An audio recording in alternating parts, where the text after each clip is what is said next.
Obrigado, Senhor, no nome do Senhor Jesus.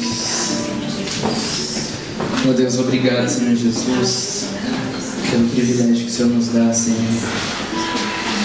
Obrigado por esse privilégio, Senhor Jesus. Obrigado, Deus, porque o Senhor foi até o fim. Obrigado, Deus, porque se hoje nós temos a vida, Senhor, foi porque o Senhor enfrentou a morte. E se hoje nós temos a liberdade, foi porque o Senhor escolheu fazer a vontade do Pai. Obrigado, Deus, porque as Tuas misericórdias se renovam todos os dias nas nossas vidas. E que, Deus, saindo daqui, Senhor, nós possamos brilhar intensamente a Tua luz, Deus. Não nos deixe, Senhor Jesus, nos acomodarmos, Senhor Jesus, nas mesmices, mas que venhamos a descobrir todos os dias algo novo em Ti, Senhor. Quanto mais buscarmos, mais o Senhor se mostrará e se revelará a nós, Pai, eu tenho certeza. Muito obrigado, Senhor Jesus, por cada irmão que está aqui comigo, Senhor Jesus. Que o Teu Espírito Santo abrace cada um deles agora, neste momento, Pai. Que o Teu Espírito Santo, Senhor Jesus, venha sobre cada um deles e sopre, Senhor Jesus, a Tua brisa. Sopre o Teu fôlego de vida, Senhor. Sopre, Senhor, uma nova esperança.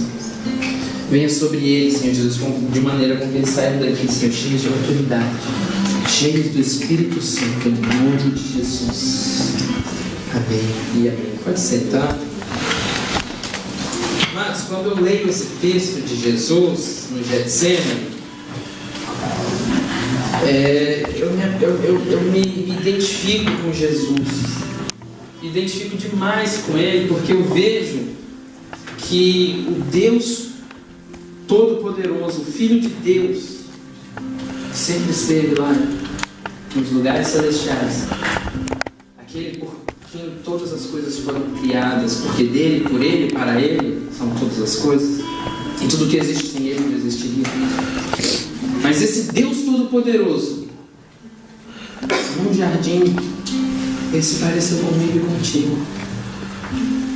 Ele enfrentou a agonia, ele enfrentou a tristeza, ele enfrentou a angústia, ao ponto de, como nós lemos aqui, falou: olha, a minha alma está cheia de tristeza até a morte, a minha alma está angustiada.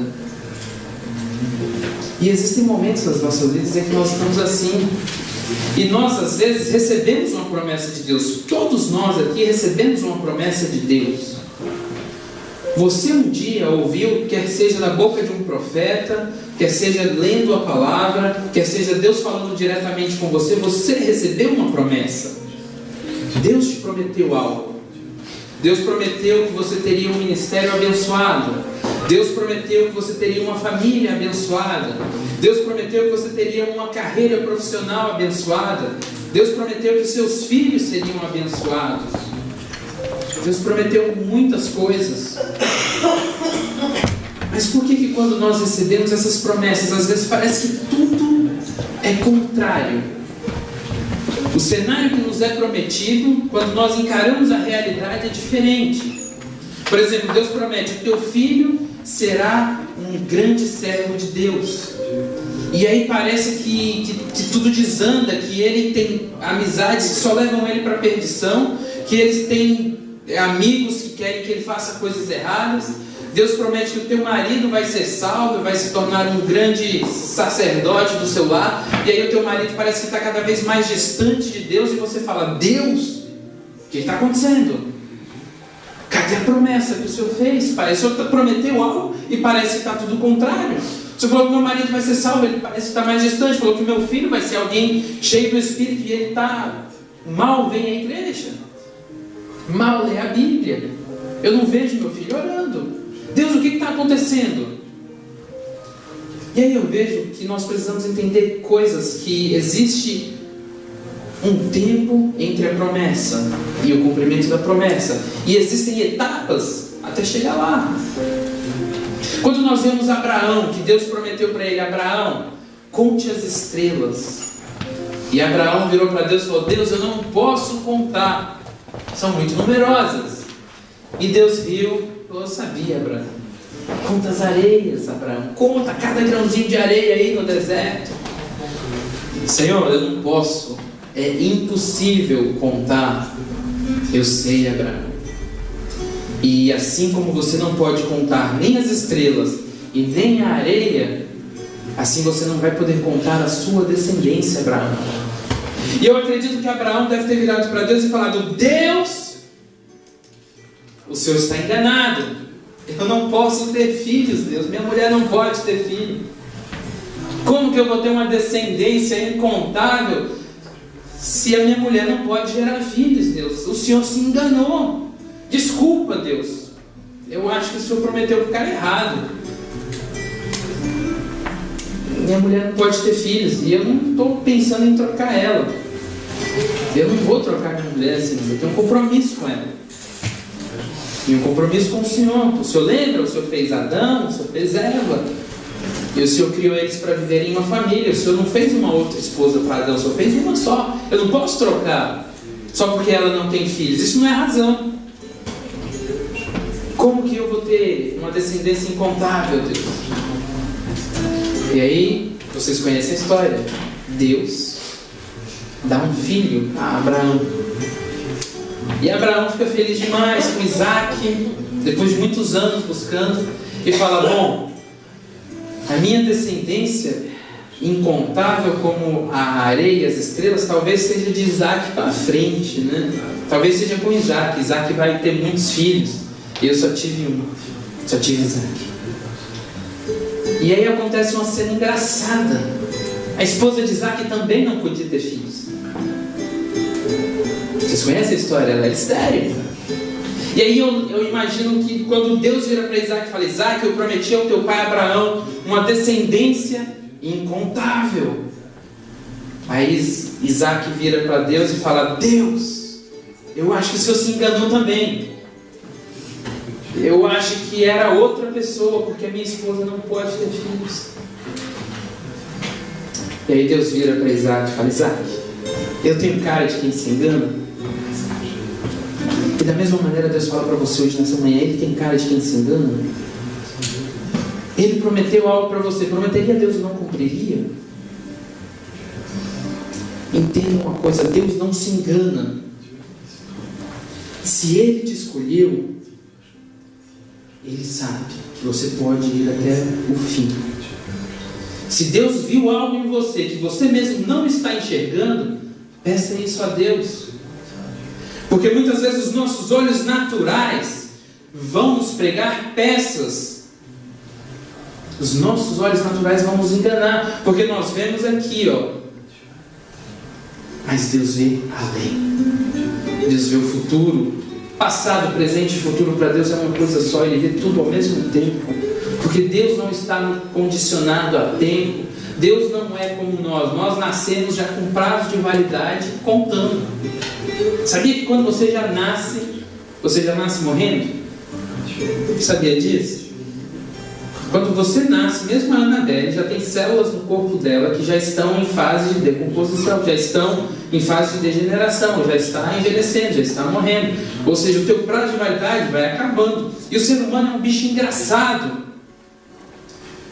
porque ele leva mais ou menos 1 ano e alguns meses para começar a andar, leva mais ou menos uns 2 anos para falar mamã ou papá, leva uns 15 anos para descobrir que o pai e a mãe não são super-homem e mulher maravilha, que até então o pai é o super-herói, aí começa a descobrir defeitos na mãe, começa a descobrir defeitos no pai. 15 anos ele demora para descobrir isso. Demora mais ou menos uns 21 anos para ele começar a pensar um pouco no futuro, um pouco. Demora 30 anos para ele chegar no máximo da maturidade, ou seja, depois dos 30, não pense que você fica mais maduro, você vai só acumulando experiências, mas a maturidade você já chegou no auge, biologicamente falando. Aí, quando chega mais ou menos nos 80 anos, em que você já está com a sabedoria no ponto para ser um cara legal, um ser humano top, cheio de conhecimento, cheio de sabedoria, já é hora de morrer. Já está na hora de você morrer. Vê só como o ser humano é engraçado. Mas Deus escolheu esse homem, esse ser humano engraçado. Deus escolheu você. E aí a promessa que Ele te fez parece que não vai se cumprir. Porque parece que com o passar dos dias vai ficando mais distante. Acontece isso com você ou é só comigo? Essa semana eu acordei tão desanimado na segunda-feira, mas desanimado assim de querer fechar tudo e ir embora. Falei, Deus, eu não brinco mais desse negócio, eu vou fechar tudo, eu quero ir embora. Deus, eu estou longe da minha mulher, ela está lá no Brasil, talvez no início de novembro ela venha, ou talvez tenha que ficar mais um pouco por causa desse mestrado. Deus, que história maluca é essa? Que o Senhor tira a gente de um lugar onde nós estávamos confortáveis, depois de um ano e pouco, nós conseguimos ficar estabilizados e confortáveis. Quando parecia que tudo ia começar a andar, o Senhor tira a gente de lá e coloca de novo em Paris para recomeçar tudo, Deus. E recomeçar tudo aos 31 anos, Deus. Recomeçar tudo de novo, ter que começar do zero, Deus. E aí o Senhor fez promessas lindas, mas eu acho, Deus, que está complicado. Elas não vão... Elas são difíceis, Deus. E eu confesso que eu acordei para baixo, meio borocochô. E a segunda-feira foi arrastada. E a terça-feira também foi um pouco arrastada. Assim, eu queria sumir da face da terra. Eu queria fazer igual o avestruz, de cavar um buraco, enfiar a cabeça e ficar lá. Ou então, sei lá, cavar um buraco e entrar todo e ficar lá, esperando as coisas acontecerem. Ah, Deus, olha, eu cansei, eu não aguento mais, Deus, é difícil. E aí eu achei interessantíssimo. O meu pastor, o apóstolo César, me liga, me manda uma mensagem, aliás. Filho, eu preciso falar com você. Falei, amém, é de Deus. Aí liguei para ele. E aí nós estávamos conversando, e ele começou a falar, olha, Deus manda te dizer para você não desanimar. Você lembra daquele filme O Plantador de Batatas, O Fazendeiro e Deus? Que no final do filme, assim, Deus manda ele plantar batatas. E para plantar batata é a pior coisa que existe. Se você conhece batata, ela não bota uma folhinha para lá de fora, não bota um raminho. Ela fica o tempo inteiro embaixo da terra. Só que para ela crescer bem, a terra tem que estar úmida, você tem que cuidar bem dessa terra, né? Regar, adubar e tal. E ele não, ele seguiu a instrução de Deus e só botou as batatas lá, terra seca, seca, seca. Esse homem também desanimou. Deve ter chegado, porque todo mundo virou para ele e falou, você vai quebrar. Você apostou todo o seu dinheiro nisso. Você é um irresponsável, você colocou sua família em risco. Você colocou as pessoas da sua casa em risco. E ele sabia da promessa de Deus. E eu falando, apóstolo, realmente, mas eu estou me sentindo igual esse cara, eu coloquei a minha família em risco. Agora olha só que situação bonita, estou eu aqui e ela lá. E ela vindo para cá, nós nem sabemos como vai ser. Eu ainda estou procurando emprego, ainda está complicado, tem que recomeçar. Aí ele falou, pois é, mas você lembra do final do filme? Ele dá a primeira pasada e sai poeira, terra seca. Só que na segunda pasada que ele dá, vem uns catatal desse tamanho, um monte de batata. E ele falou, e você acha que ele enxergou naturalmente batatas ali naquele campo? Eu falei, ele não deve ter enxergado. Ele falou, da mesma maneira a sua vida. Você está plantando hoje e amanhã você vai colher. E eu passo o recado para você. Deus te fez promessas, espere. Você hoje está plantando. Que a Bíblia diz, Paulo planta, Apolo rega, mas quem que dá o crescimento? É Deus. E aí eu falei, puxa Deus, é verdade. E aí nós oramos e eu fiquei bem melhor depois da oração. E aí antes de dormir eu continuei orando com Deus, já sozinho em casa. E aí Deus bradou no meu coração, filho, a minha graça te basta.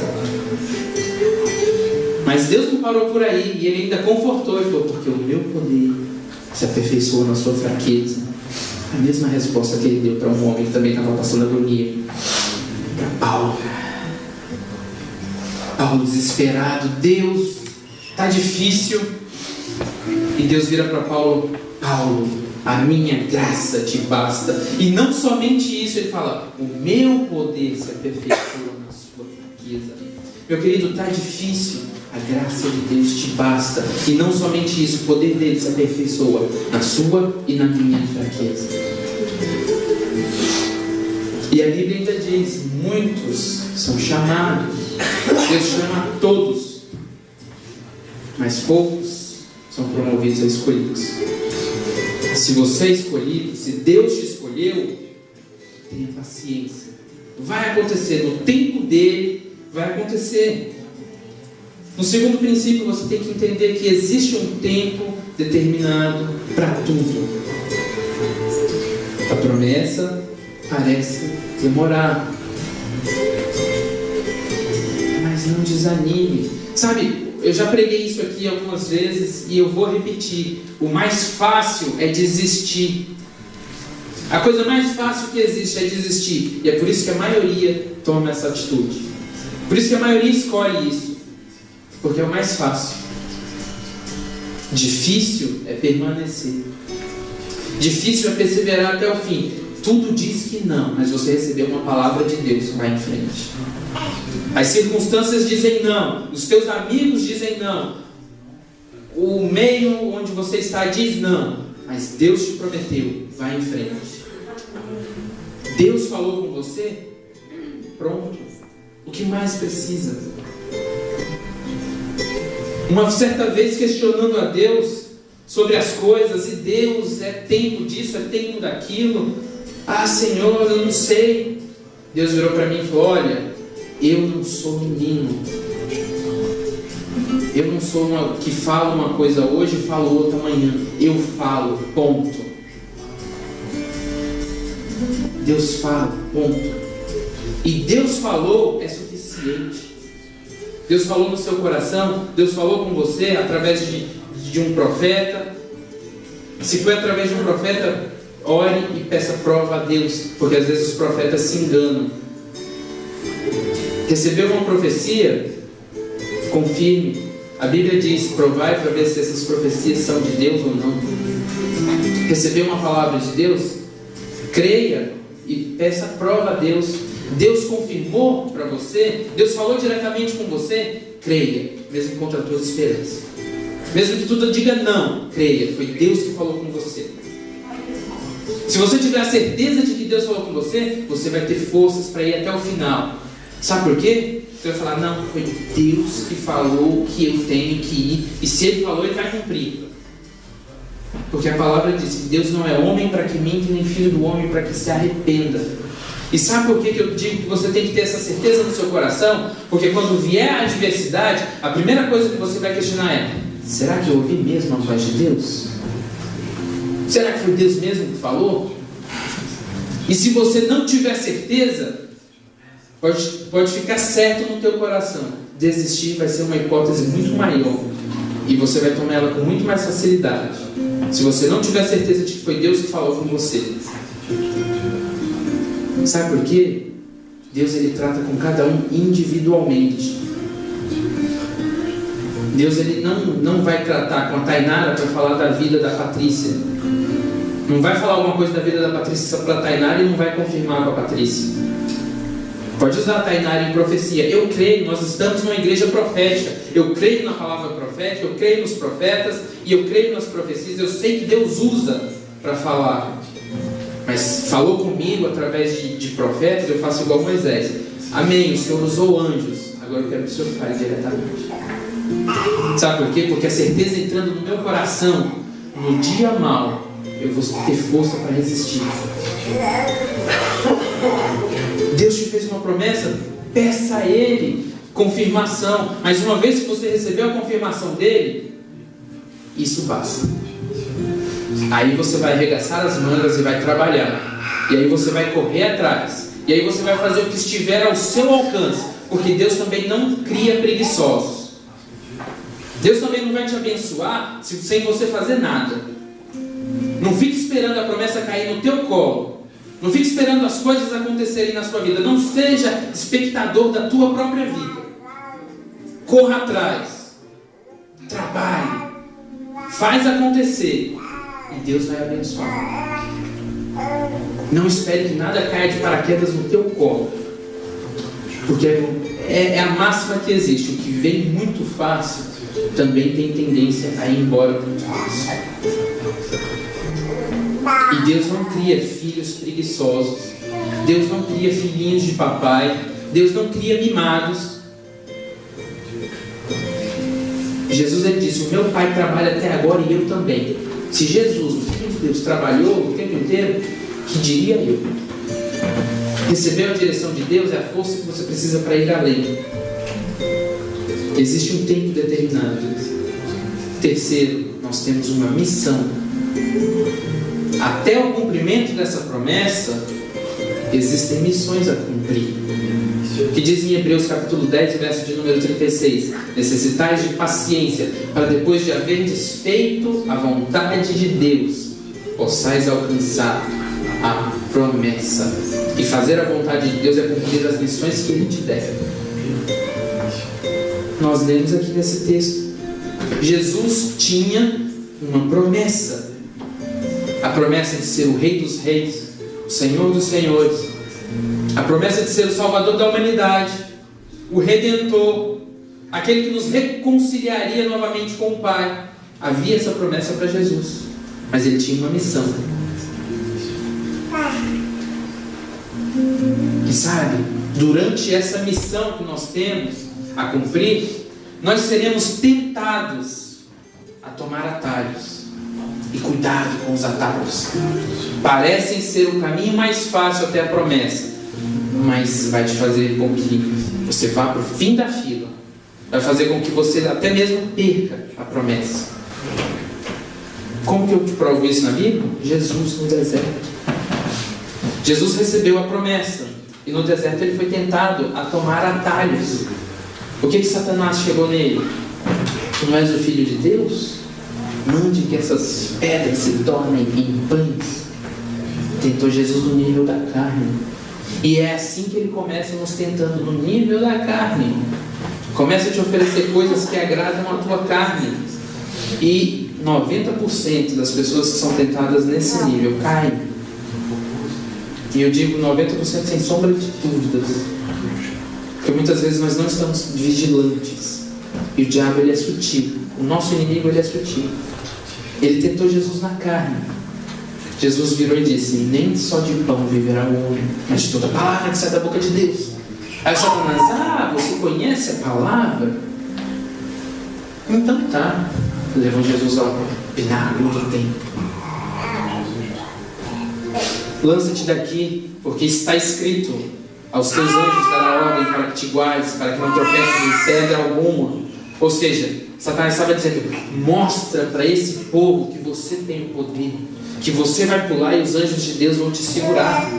E aqui eu aprendo uma lição com Jesus. No mundo eu não mostro que eu tenho poder, eu mostro que Deus tem todo o poder. Ele tentou Jesus na palavra. Conhece a palavra? Sentou a palavra. Salmo 91. Satanás usou o Salmo 91 para falar com Jesus. Jesus falou: mas também está escrito: não tentarás o Senhor teu Deus. Ele, não contente, falou: agora eu vou dar a última cartada, eu vou propor um atalho. Levou Jesus e mostrou todas as glórias dos reinos. Falou: tudo isso aqui eu te dou porque me foi dado. O homem me entregou. Me entregar tudo isso aqui e eu te dou tudo isso aqui. E ele daria mesmo, se você prostrado me adorar. Sabe o que Satanás estava falando? Corta caminho, só me adora aqui rapidinho. Você não vai precisar passar pela cruz, você não vai precisar cumprir a tua missão. Vem para cá. A promessa de receber todas as glórias do reino, Jesus já tinha. Ele já seria Rei dos Reis, Senhor dos Senhores, Redentor da humanidade. Ele já sabia que tudo aquilo estava reservado para ele. E Satanás queria que ele pegasse um atalho para chegar até onde ele deveria chegar. Jesus falou: vai-te, Satanás, porque está escrito: só o teu Deus adorarás e só a Ele prestarás culto. Ou seja, eu não pegarei atalhos, eu vou cumprir a minha missão até o fim. Eu vou trilhar o caminho que Deus me mandar trilhar. E no caso de Jesus foi a cruz. O caminho estreito a porta estreita. Vocês acham que foi fácil para Jesus passar pela cruz? Fisicamente falando, foi uma dor intensa, que nenhum de nós suportaria. Se me desse a primeira chicotada que Jesus levou, eu já desistia. Bastava uma, Jesus levou 40. O caminho dele, a porta estreita dele, o caminho estreito dele era a cruz. Ao ponto dele virar para Deus e falar: olha, Pai, passa de mim esse cálice. Afasta de mim, Pai, porque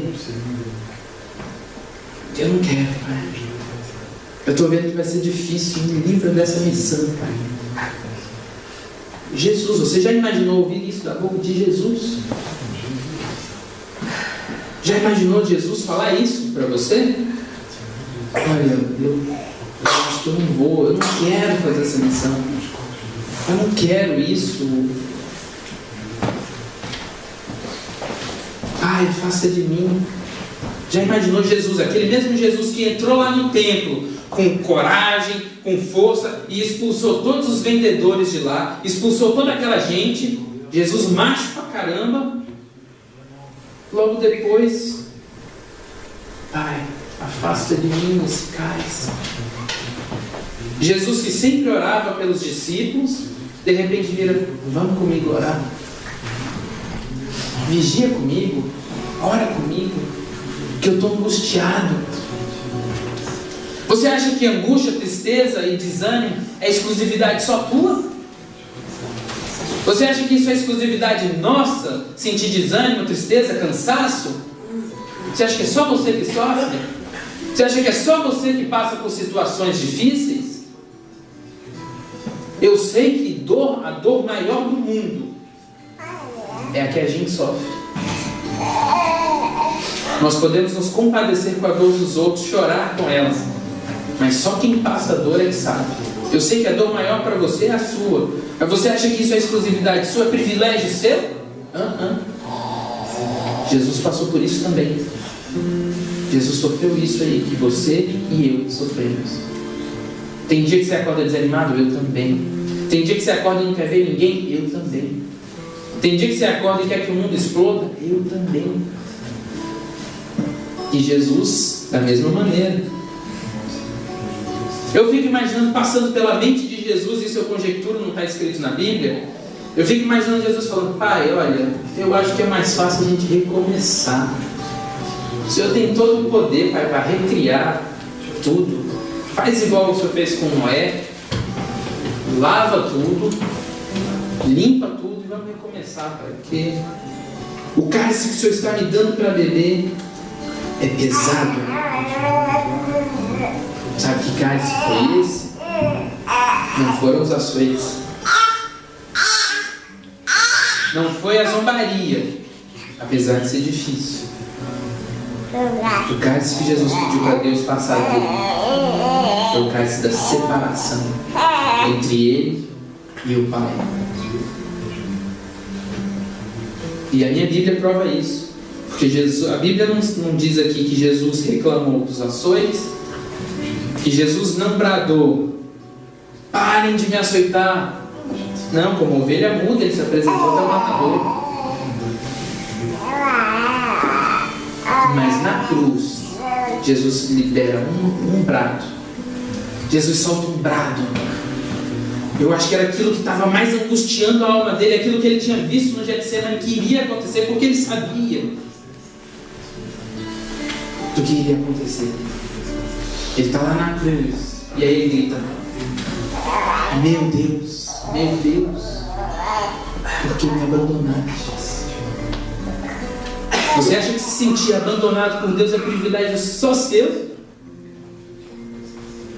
Você acha que é só você que se sente abandonado por Deus? E olha que se muitas vezes nós nos sentimos abandonados por Deus, com razão, porque muitas vezes nós viramos as costas para Ele. E se às vezes nós nos sentimos, Deus teria razões de sobra para nos abandonar. Mas Jesus não. Jesus não pecou. Mas Deus o abandonou, porque os meus pecados foram parar em Jesus. As minhas iniquidades foram parar em Jesus. E é por isso que lá fora a mensagem da cruz ofende. Sabe por que a mensagem da cruz ofende tanto as pessoas? Porque a cruz confronta. Porque a cruz confronta. A cruz nos mostra a realidade. A cruz nos mostra quem somos. A cruz mostra quem você realmente é. A cruz mostra que você é pecador. A cruz mostra que você é falho. A cruz mostra que você é limitado. A cruz mostra todas as nossas podridões e a nossa sujeira. A cruz mostra isso tudo, por isso que ela é ofensa. Se você for falar de alguém, da cruz para alguém lá fora, ele pode até se ofender. E ele acha isso uma loucura. Por quê? Por que tudo isso? Deus não podia ter recomeçado de novo? Poderia. Mas por isso que a mensagem da cruz ela confronta. Porque a cruz ela não sugere um estilo de vida. A cruz ela não sugere que você mude de vida. A cruz ela exige que você mude de vida. Sem transformação. Por isso que Jesus disse: quem quiser vir após mim, tome a sua cruz e me siga. O tomar a cruz é exatamente isso. Mudar a vida. Mudança de estilo de vida. Mudança por completo das tuas atitudes. Mudança por completo da tua maneira de agir, da tua maneira de tratar as pessoas. Mudança por completo. É isso que a cruz exige de nós. Nós teremos que realizar algumas tarefas que serão muito, mas muito desconfortáveis. Durante a nossa caminhada cristã virão tarefas muito desconfortáveis. Para Jesus era essa: se separar do Pai, a pior dor que ele poderia suportar. Se separar de Deus. Ele sempre esteve com Deus. Desde o princípio, desde antes da criação de tudo que nós conhecemos, Jesus sempre viveu em comunhão com o Pai. E por esse instante, na cruz, eles foram separados. Eu imagino Jesus com os olhos carnais olhando e vendo a multidão negando, zombando dele, ele pendurado no madeiro, com os olhos carnais vendo a zombaria, mas seus olhos espirituais olham para cima, e aí ele vê aquilo que ele não queria ter visto. Deus está de costas para ele. Deus virou as costas para Jesus.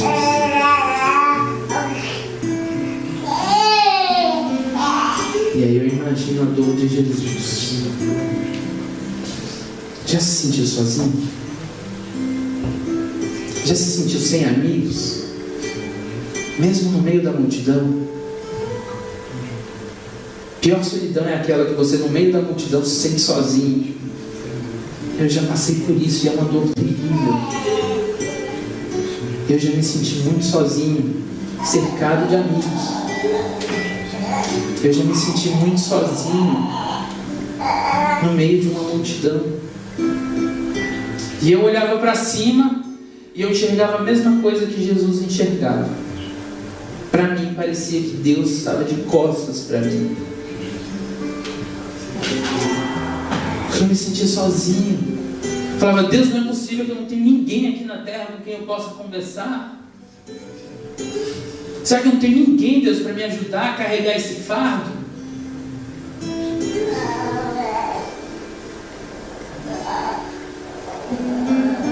Já se sentiu assim, sozinho? Parece que não tem ninguém. E aí eu orando a Deus nesse dia, falando: Deus, eu tenho muitos amigos aqui, mas eu estou me sentindo tão sozinho. Parece que eu não tenho com quem conversar. Parece que se eu contar para eles o que eu estou passando, eles não vão entender. E às vezes isso pode acontecer. Os homens aqui na terra têm problemas com as nossas fraquezas. Porque muitas vezes eles nos veem fortes, nos veem sempre para cima, sempre ajudando os outros. não imaginam que nós passamos por momentos assim. E aí, se nós contamos alguma fraqueza, as pessoas às vezes se assustam, se escandalizam ou até mesmo nos julgam. Isso não significa que elas são malvadas. Não significa que essas pessoas são ruins. Significa que elas são naturais. Porque você já deve ter feito isso quando alguém te contou alguma coisa e aí você olhou para essa pessoa com maus olhos. E aí eu, lembrando disso, eu falei, puxa Jesus, eu não tenho ninguém aqui. E aí Jesus virou para mim e disse, filho, lembra de mim lá na cruz? Eu andei com 12 camaradas o tempo inteiro, ensinando para eles. Depois desses 12, eu peguei 70 e treinei e enviei. E grandes multidões me acompanhavam, mas lá na cruz, eu também me senti sozinho. E aí ele me disse uma coisa muito interessante. Ele falou, olha, toda vez que você se sentir assim, lembra de mim. Eu não te deixo sozinho. Quando você se sentir sem amigos, lembra do meu exemplo lá na cruz. Porque a Bíblia fala que enquanto Jesus carregava o madeiro, flagelado, fraco, ele caiu. E teve um momento em que ele não conseguiu carregar sozinho a cruz. E aí pegaram um estrangeiro que estava de passagem por ali. Simão o Cirineu. Cirineu não era sobrenome, Cirineu era a origem dele, ele vinha de Cirene, na Etiópia. Ele era um estrangeiro que estava de passagem por ali, talvez para a festa da Páscoa, não sei o porquê que ele estava ali, mas ele era um estrangeiro. E pegaram esse estrangeiro para carregar a cruz de Jesus, para ajudar Jesus a carregar a cruz. E aí Jesus falou, fica tranquilo, eu estou com você. E se não bastasse isso, filho, eu envio um estrangeiro para te ajudar a carregar a cruz. E esse estrangeiro, ele veio. Atos capítulo 2. O Espírito Santo. Está se sentindo sozinho? Chama esse estrangeiro.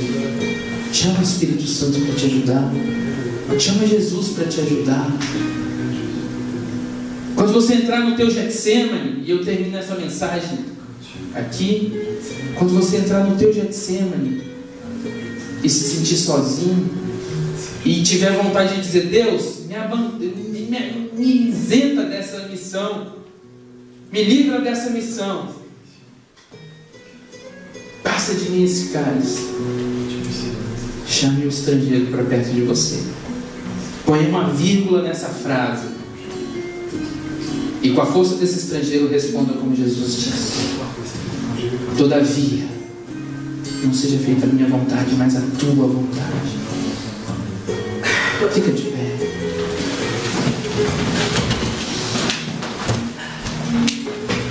Se nós não estivermos dispostos a renunciar a algumas coisas, nós nunca seremos cristãos. Se você não estiver disposto a renunciar à tua vontade, você nunca será um cristão. Você será apenas mais um. Você será um religioso. Você será, chame o que quiser, menos cristão. Se você não estiver disposto a seguir o exemplo de Jesus, o exemplo de Deus, que Deus mostra as principais características do cristão no texto áureo da Bíblia, João 3,16, amor e doação. Se você não estiver disposto a renunciar à tua vontade para ser amoroso e doador, você jamais será um cristão. Deus amou o mundo de tal maneira que deu o seu Filho unigênito, para todo aquele que nele crê não pereça, mas tenha a vida eterna. Amor, Ele amou e Ele deu. Amor e doação. Eu queria orar, feche os seus olhos. Senhor Jesus, obrigado, Pai, por o Senhor ter vencido, Deus, e nos ensinado o caminho da vitória, Senhor. Deus, o Senhor nos mostra, Pai, que quando estivermos no nosso Getsemane, Senhor Jesus, no nosso lugar de angústia, no nosso lugar de tristeza, no nosso lugar de tribulação, no nosso lugar de aflição. O Senhor nos mostra, Pai, que se nos enchermos do Teu Espírito, Senhor, poderemos colocar uma vírgula, Senhor, nessa angústia, nesse sofrimento, e dizer: Senhor, seja feita a Tua vontade, Pai. Deus, nessa manhã eu quero dividir essa força, Senhor Jesus, do Teu Espírito com os meus irmãos. Eu quero dividir com cada um deles aqui, Senhor Jesus, essa visão, Pai, esse ânimo, Deus. Deus, que nós venhamos sair daqui, Senhor, cheios de coragem para conquistar, cheios de coragem para enfrentar as situações, Senhor Jesus, que nos aguardam, Senhor, saindo daqui. Deus, desafios nos aguardam, Senhor. Tem gigantes nos esperando lá fora, Senhor. Existem leões, existem ursos, Pai, nos esperando lá fora, para nos desencorajar, para nos fazer parar, para nos fazer desistir, Deus. Mas, Deus, nós sabemos que a Tua graça nos basta e o Teu poder se aperfeiçoa quando nos sentimos mais fracos, Deus. Porque é na nossa fraqueza que o Senhor demonstra que o Senhor tem todo o poder. É na nossa fraqueza, Senhor, que o Senhor mostra que Tu és o Todo-Poderoso, que Tu és o Soberano, Deus, e que nada é impossível a Ti, Senhor. É na nossa fraqueza, Senhor, reconhecendo a nossa condição humana, Senhor, que o Senhor mostra quão grande és, quão grande é o Senhor. E Deus, que cada irmão meu aqui, Senhor, nessa manhã, saia daqui um valente, Senhor, saia daqui, Senhor, conquistador, Deus, saia daqui corajoso, saia daqui vitorioso, Deus, saia daqui imparável, saia daqui cheio do Espírito Santo, Senhor. Que nada venha nos parar, Senhor, mas que o Teu Espírito, Senhor Jesus, nos fortaleça a enfrentarmos as situações que nos são desagradáveis, Pai, a nos fazer cumprir as missões que o Senhor nos der, Senhor, até o cumprimento da promessa e até aquele grande dia em que o Senhor voltará para nos buscar, Senhor. Que nós possamos estar preparados, Senhor, estejamos preparados, Pai, para nos encontrarmos contigo, Senhor. Eu quero abençoar cada um aqui, Senhor. Abençoar cada um, Senhor. Abençoar cada um, para sair daqui, Senhor, indesistível, imparável. Sair daqui amoroso, doador. Sair daqui, Senhor Jesus, um cristão e não um religioso, um legalista, Pai, que fala e não faz. Deus, que caiam todas as máscaras, que caiam, Senhor Jesus, as falsidades, as mentiras e os enganos, Pai. E que a verdade que liberta, a verdade que restaura, a verdade que cura, se manifeste em nós. E que vivamos, Senhor Jesus, segundo essa verdade. Em nome de Jesus, Pai, eu quero abençoar cada um dos meus irmãos.